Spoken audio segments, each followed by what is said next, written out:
Número 21. Un par de días antes de Navidad nos fuimos al campo. Pasamos Nochebuena solos con la abuela. Para fin de año llegaron algunos tíos y Ezequiel. Yo estaba feliz. Al haber tanta gente era mucho más fácil poder pasar el tiempo charlando con Ezequiel. Ya no tenía dudas. Me sentía bien con él. Disfrutaba de su compañía. Esos 4 días caminamos por el campo, cabalgamos, hablamos sentados a la sombra de un sauce llorón. Una de esas tardes lo estaba ayudando a preparar café, cuando se rompió una taza que le cortó la mano. Me quedé inmóvil, y Ezequiel también. Miraba la sangre y la taza y en ese momento pensé en Mariano y si tendría razón. Creo que Ezequiel percibió mi miedo, pero nunca me hizo ningún comentario al respecto. Ese fin de año fue la primera vez que me dejaron tomar alcohol, una copa de champán en el brindis de las 12. Recuerdo esos días con sumo placer. Cuando se fue Ezequiel y nos quedamos solos, mis padres, la abuela y yo, ya había tomado la determinación de hacer algo para verlos más. No sabía qué, ni cómo. Lo que sí sabía es que, fuera lo que fuera, que me acercaba a Ezequiel, el misterio, la curiosidad o lo que fuera, era un vínculo auténtico, verdadero, y tenía que encontrar la forma de que no se rompiera. Número 22. Pasó todo el verano sin que se me ocurriera nada. En marzo tendría la respuesta. Nosotros volvimos del campo una semana antes de las clases. Lo primero que hice al llegar fue llamar a Mariano. Quería que me contara cómo le había ido en sus vacaciones y con María Eugenia. Llamé varias veces a su casa y nunca pude dar con él. Tampoco contestó a mis llamados. Eso me extrañó muchísimo.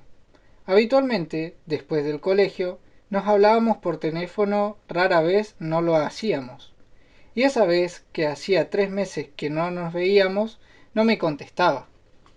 No encontraba explicación, pero esa semana mi madre me pidió que la ayudara con la casa y con el jardín, su obsesión, que después de tanta ausencia suya estaba bastante deteriorado, y creí que Mariano podía sucederle algo similar. Esperaba el primer día de clases con ansia. Eran tantas las cosas que tenía para contarle. Llegué muy temprano al colegio y me quedé en la puerta esperándolo. Lo vi llegar, desde lejos, de la mano de María Eugenia, y me alegré por él. Cuando llegó a mi lado me saludó con un hola, frío e impersonal. Pasó caminando casi sin mirarme y fue a buscar un lugar al lado de María Eugenia. Todos mis compañeros estaban extrañados. Nos habíamos sentado juntos todos los años anteriores y ahora yo me sentaba solo, a 3 bancos de distancia. Me evitó en todos los recreos. Yo no salía de mi asombro, hasta que me di cuenta de que estaba haciendo pagar mi culpa. Yo era hermano del sidoso. Al volver a mi casa me encerré en mi cuarto a llorar toda la tarde. Esa iba a ser la primera de las muchas muestras de intolerancia que recibiría durante lo que le quedaba de vida a Ezequiel. No podía entender la actitud de Mariano y no tenía el valor de ir a pedirle explicaciones. En los entrenamientos y en educación física evitaba tocarme. El hecho de pensar que lo vería ignorarme durante todo el año escolar, los entrenamientos de rugby y el colegio secundario, en el colegio que había estudiado nuestras familias desde jardín de infantes hasta el secundario, nuestros padres formaban parte de la asociación de exalumnos, me partía el alma. Mariano había sido mi único amigo desde que tenía memoria. Había sido mi confidente y yo el suyo. Que ahora me diera la espalda era algo que no podía comprender. Me sentía solo, definitivamente solo. Las primeras semanas de clase se me hicieron eternas. El hecho de pensar en estar sentado solo y pasar los recreos sin Mariano me angustiaba profundamente. En mi casa me preguntaban qué pasaba con Mariano que ya no venía como antes, y yo le explicaba gracias a su relación con María Eugenia. A principios de abril logré sobreponerme a la situación y armarme una coraza para que pareciera que no me importara. Los demás chicos de la clase nos habían preguntado qué había pasado entre nosotros y los dos, cada uno por su lado, contestamos lo mismo, que nos habíamos peleado. Debo reconocer que en ese momento, a pesar de que sabía cómo había impactado en él la enfermedad de Ezequiel, a tal punto de terminar nuestra relación, valoré ese pequeño gesto, que entendí como un homenaje a lo que había sido nuestra amistad, no revelar los verdaderos motivos de la distancia. Con el tiempo comprendí que no hacía ningún favor, que no debía agradecerle nada, que la enfermedad de Ezequiel no era algo vergonzante. Pero a esa edad y con el sentimiento de soledad que experimentaba, no lo hubiese resistido. Gracias a eso tomé la mejor decisión, la más adulta, que he tomado en mi vida: cambiarme de colegio. Decidí ir al Nacional Buenos Aires, el único colegio lo suficientemente prestigioso, además del que iba, que mi familia toleraría. Convencer a mi padre me costó mucho, pero su padre había egresado de allí, con medalla de oro, y parte del prestigio familiar había pasado por sus aulas. Después de semanas de súplicas y argumentaciones, logré convencerlo, y nos pusimos a buscar el mejor instituto para preparar mi examen de ingreso. Mi padre me advertiría que el ingreso era serio, que era mucho lo que había en juego, mucho lo que estudiar, que tendría que dejar rugby, que era una de las cosas que yo quería, un lugar donde evitar a Mariano, y que no toleraría bajo ningún concepto mi fracaso. Encontramos el instituto, el mejor, el más caro. Para mi padre esos dos conceptos son sinónimos. Y me inscribí.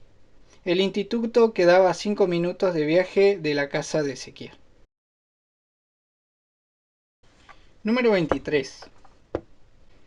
Cuando murió Ezequiel descubrí que la tristeza me quedaba bien, que tal vez era mi estado natural.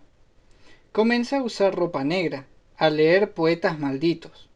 Todos los días me recitaba un poema de Rimbaud que dice: hay, en fin, cuando uno tiene hambre y sed, alguien que os expulsa.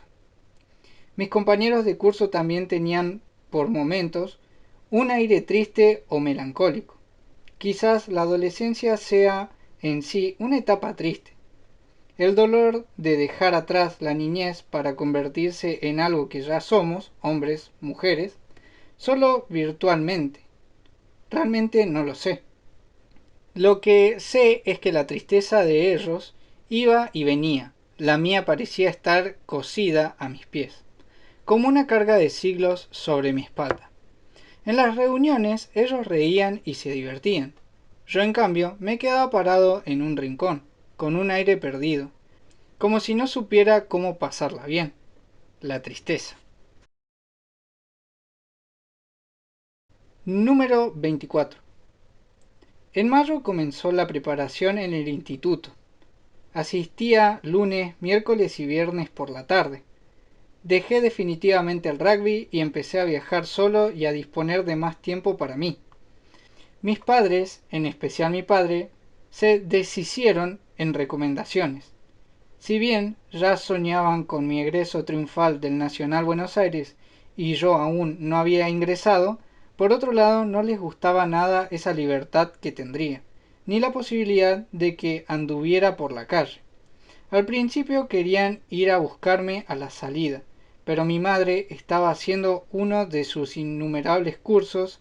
Aquel era de pintura sobre madera y para mi padre representaba perder alrededor de 2 horas sagradas de su trabajo. Cuando se dieron cuenta que no había otro remedio, accedieron a dejarme viajar solo. Lo que yo quería era alejarme lo más posible de San Isidro, evitar la posibilidad de cruzarme con Mariano y que éste me ignorara. Para mí el instituto fue un enorme descubrimiento, el primero de todos los que vendrían después. El hecho de encontrarme con tantos chicos de mi edad de distintos sectores sociales que vivían en distintos barrios, esa cosa en definitiva tan insignificante para cualquier otro chico, me maravillaba. No teníamos mucho tiempo para charlar. Las clases eran bastante exigentes, aunque a mí, ya fue dicho, me gustaba estudiar y no tuve mayores problemas. No me sobraba el tiempo para relacionarme con los demás. Igual, disfrutaba mucho sabiendo que estaba rodeado de desconocidos. Pensándolo ahora, veo que era más mi temor al desengaño, luego de lo que había pasado con Mariano, que otra cosa. Si no trabé amistad con ninguno de los demás, no fue por falta de tiempo, sino por miedo. El 21 de julio, al comienzo del invierno, Ezequiel tuvo la primera crisis, de todas las que tuvo durante su enfermedad. Enfermó de neumonía. Estuvo bastante delicado, 10 días de internación, de los que salió con la prescripción médica de tomar AZT y sin trabajo. Ezequiel trabajaba en un estudio de diseño gráfico desde hacía 2 años. En el momento de la internación en su trabajo se enteraron de su enfermedad y lo echaron. Argumentaron razones presupuestarias. Ezequiel no les creyó. Después de la experiencia con Mariano, yo tampoco. Unos días después de la salida de la clínica de Ezequiel, vino la abuela a casa a charlar con mi padre. La abuela quería que papá se llevara a Ezequiel a trabajar a su oficina. Mi padre sostenía que no era necesario que Ezequiel trabajara, que podría venir a vivir a casa como antes y sin rencores. Y por otra parte sostenía que era lógico que se quedara sin trabajo, que él como empleador tampoco tomaría riesgos si un empleado suyo tuviera SIDA. Hay que pensar en los demás, decía.